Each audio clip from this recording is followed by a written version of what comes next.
Hello বন্ধুরা, আমি তৃপ্তি। আমার ভিডিও তোমাদের কেমন লাগছে অবশ্যই আমাকে কমেন্ট করে জানিও। আর যদি তোমরা ফেসবুক থেকে দেখে থাকো অবশ্যই লাইক কমেন্ট করে পাশে থেকো, আর যদি ইউটিউব থেকে দেখে থাকো তাহলে অবশ্যই সাবস্ক্রাইব করে দিও। আর এটা ছিল দিন 15 আগের ভিডিও। তো চলো শুরু করি ভিডিওটা। বেরিয়ে পড়েছি আমি। বাস এখন আমাদের ঘরের দরজা দিয়ে চলে না, মেন রোডের ওপর। রাস্তা একটু প্রবলেম হয়েছে, রাস্তা সারের কাজ চলছে, সেই কারণে বাইপাসে বাস চলছে। তো হেঁটে হেঁটে বাইপাস পর্যন্ত যেতে হবে। বাড়িতে তো কেউ নেই যে আমাকে পৌঁছে দেবে। আর এই যে আমি বাইপাসে চলে এসেছি। আমাদের একটা স্ট্যাচু মোড়, ওই যে নেতাজি স্ট্যাচু আছে, সেই কারণের জন্যই। তো বাসের জন্য অপেক্ষা করছিলাম। হালকা হালকা বৃষ্টিও পড়ছিল। কে কে চেনো এই জায়গাটা অবশ্যই কমেন্টে জানাবে। আশা করি অনেকেই চেনো। তো এই রাস্তাটা অনেকেই চেনো, অনেকেই চেনো না। যারা চেনো অবশ্যই আমাকে কমেন্টে জানিয়ে যাও। আর এই যে মোড়ে নেমে গিয়েছিলাম, প্রচণ্ড বৃষ্টি পড়ছিল আর মিষ্টি নেওয়া হলো। মেয়েরা বাবার বাড়ি গেলে তখন মিষ্টি নিয়ে যেতে হয়, এটা বিয়ের পর নিয়ম আশা করি, বা যেটা বলবে যে যেরকম ভাবে। তো টোটোতে উঠে পড়েছিলাম, ছেলেও ছিল না, কর্তামশাই আসেনি, একাই যাচ্ছিলাম। আরও গ্রামের অন্য কাকুরা টোটো করে যাচ্ছিল, সেই টোটোতে আমিও উঠে পড়েছিলাম। তো চারপাশটা আমাদের সম্পূর্ণ গ্রাম্য পরিবেশ, একদমই পুরো গ্রাম্য। দেখতে পাচ্ছ কি সুন্দর চারপাশে সবুজ, তার মধ্যে বৃষ্টি হয়েছে। এখানে প্রত্যেকটা জায়গায় ধান রোয়ার কাজ প্রায় শেষের মুখে। এবছর যেহেতু বৃষ্টিটা বেশ ভালো হয়েছিল, তো গ্রাম ঢুকে গেছি আমি। টোটোর যে কাকু, সেও পরিচিত, তার সাথে গল্প করতে করতে আসছিলাম। এক একটা দরজা, এক একটা রাস্তা পেরিয়ে যাচ্ছি আর নিজের বাবার বাড়িটাকে দেখতে পাচ্ছি। আমাদের এখানে এখনও মাটির বাড়ি আছে গ্রামে। তো এই যে চলে এসেছি, এটা হচ্ছে আমার বাবার বাড়ি। এবার ওখান থেকে আবার মা ঘুরিয়ে দিল পুজো করার জন্য, যে বৃষ্টিটা নামিয়ে দেবে, টোটোতে করে আবার মন্দিরে চলে যায়। মন্দিরটা বেশ অনেকটা দূরেই বাড়ির থেকে, যাবার সময় রাস্তার মধ্যে মন্দিরটা পড়ে। তো এখানে মন্দিরে নেমে গিয়েছিলাম। নামার পর ওখানে কলের থেকে জল নিয়ে এসে আমি পুজো করার প্রস্তুতি নিচ্ছিলাম। আর বৃষ্টিটা সেদিনকে বেশ জোরেই পড়ছিল। এখানে একটা ছোট্ট বোন আমার ভিডিওটা করে দিচ্ছিল, খুব ভালো, খুব মিষ্টি মেয়েটা। এখানে জল ঢালার কাজ চলছিল, দেখতেই পাচ্ছ তোমরা, জল ঢালছিলাম আমি।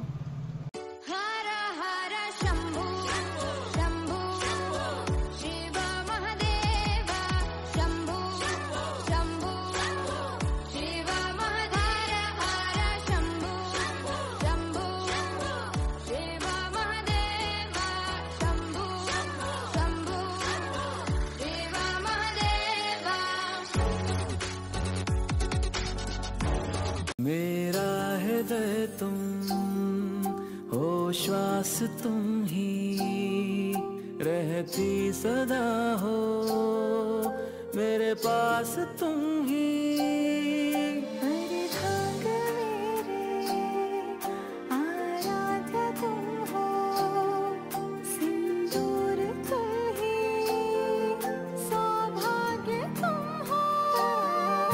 আমার শাশুড়ি মা বলেন যে মহাদেবকে ঘি, মধু, দুধ এই সমস্ত কিছু ঢালার পর আবার তুমি পুনরায় গঙ্গা জল দিয়ে স্নান করিয়ে দেবে। কারণ তোমার গায়ে যদি ঘি, মধু বা দুধ এইসব মিষ্টি জাতীয় জিনিস লেগে থাকে, তো তোমার গায়ে কষ্ট হবে কি না, ঠিক সেরকম মহাদেবেরও তো কষ্ট হয়। উনি এই শিক্ষাটা আমাদেরকে দিয়েছেন। তো আমি সেইভাবেই পুজোটা করার চেষ্টা করি। তো বোনটি খুব ভালোভাবে প্রত্যেকটা ভিডিও ক্লিপিং আমার নিয়েছিল। এখানে আমি আরতি উতারছিলাম মহাদেবের, দেখতেই পাচ্ছ। আর ঠাকুরমশাই খুব সুন্দরভাবে পুজোটা করে দিয়েছিল, সুন্দর করে। ও ব্রাহ্মণ ঘরের মেয়ে, খুব সুন্দর করে ইন্ট্রোডাকশন দিয়ে আমাকে বলছিল যে দিদি, ফুলটা, এই হলুদ তিলকটা মহাদেবকে এইভাবে দিও না, ওইভাবে দাও, সেইভাবে দাও। আমি সেরকম হিসেবেই কাজ করছিলাম।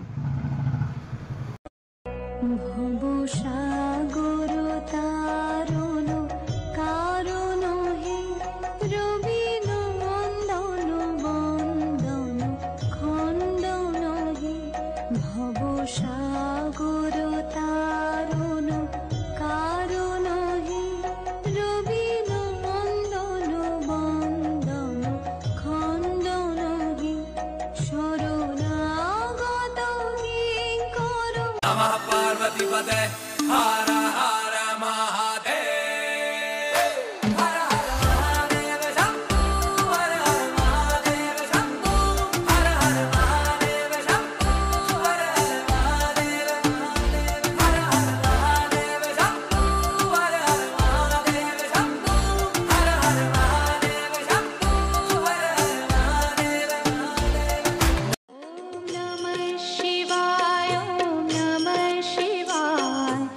हर हर भोले नमः शिवाय। नमः शिवाय ओम नमः शिवाय हर हर भोले नमः शिवाय। ओम नमः शिवाय ओम नमः शिवाय हर हर भोले नमः शिवाय।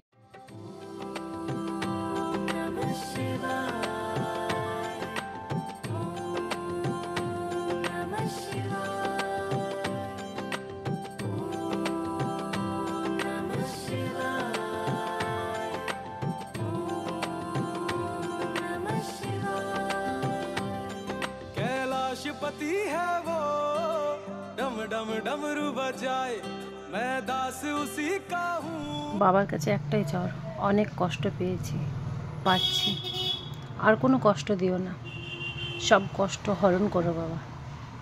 ছেলেকে সঠিক পথ দেখাও, ছেলের ভবিষ্যৎ যেন সুন্দর হয়, বেশি কিছু চাওয়ার নেই।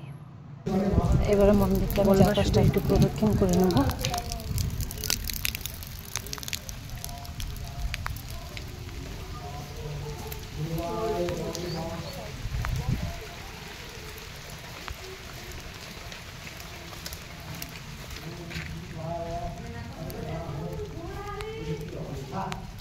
এটা মন্দিরের চারপাশের পরিবেশ। মন্দিরটা পরিচর্যা হয় না সেভাবে, সেজন্য রং টং চটে গেছে। মেলা হয় বছরে, তখনই রং করা হয়। তো সেদিনকে প্রচণ্ড মুষলধারে বৃষ্টি, বাসে এসেছিলাম বৃষ্টিতে, তারপর রাস্তায় ভিজতে ভিজতে ভাইয়ের সাথে বাইকে বাড়ি গিয়েছিলাম।